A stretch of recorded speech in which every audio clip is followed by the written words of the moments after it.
the reason why she kept getting more and more upset is because she had built an identity on the money that she had made. I know. Yes. Right? And that made her high value, do you darling. remember the discussion we had before about like being equal or what humans Oh, value, I right? do. But the problem is when we start talking about humans being equal, now we get it. We're taking this discussion about dating into civil rights, and I don't want to do that. I know. Instead, what we're saying is, and Rollo says this before, there's a difference between your value to the opposite sex and then your internal self-worth. Correct. Her internal self-worth. She's got a high one. Her internal self-worth is based on the fact her relationship with God, or in this situation, double masters money, double all masters the bling. money. Exactly. And so when we challenge her and we say high value, it's one of these things. Is the moon a big place? It's not. It's a big place if you and I were next to it. Is it a big place compared to the earth? No, it's tiny. No, it's tiny. It's representative. So in her situation, compared to other women, she compares herself and says she's high value. However, when the barometer becomes male sexual attraction, it lowers, or rather, it doesn't go up because their dicks go soft when they know a woman makes that much money. I don't even know if it's that big of a problem, but I think they may go soft because she's constantly trying to big dick them.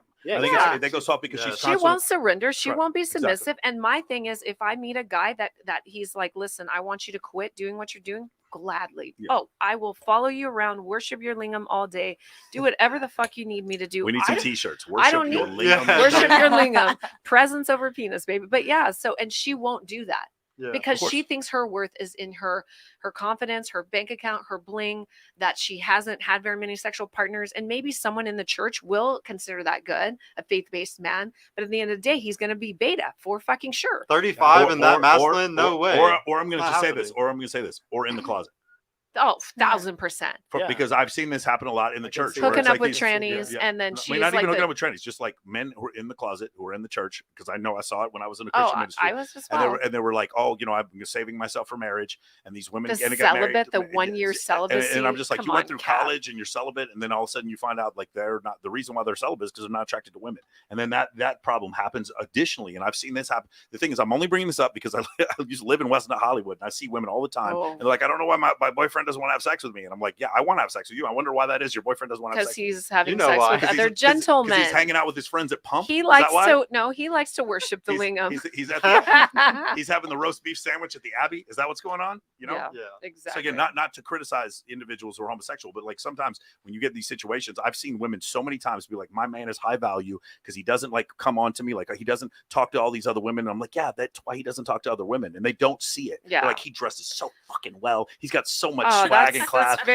He's an interior designer, and he would never cheat on me. Well, I think, yeah, you're right. He would never cheat on you. He would cheat with a man, but not with you. I'm just like, again, this is a fucking South Beach, Soho, West internally, Hollywood. It's a very common thing. But not McKinney Avenue. What's it called? Oak Lawn. It's kind of an Oak Lawn kind of thing that I've seen happen. So again, if I hadn't seen it happen 24 times, I wouldn't bring it up. But it is something very common. And another thing, a woman's maybe she's been around men who are overly aggressive, and then what happens is she meets a guy who's super not aggressive at all, and she miscues the non-aggressiveness for high status, and instead the non-aggressiveness is just not attraction to women.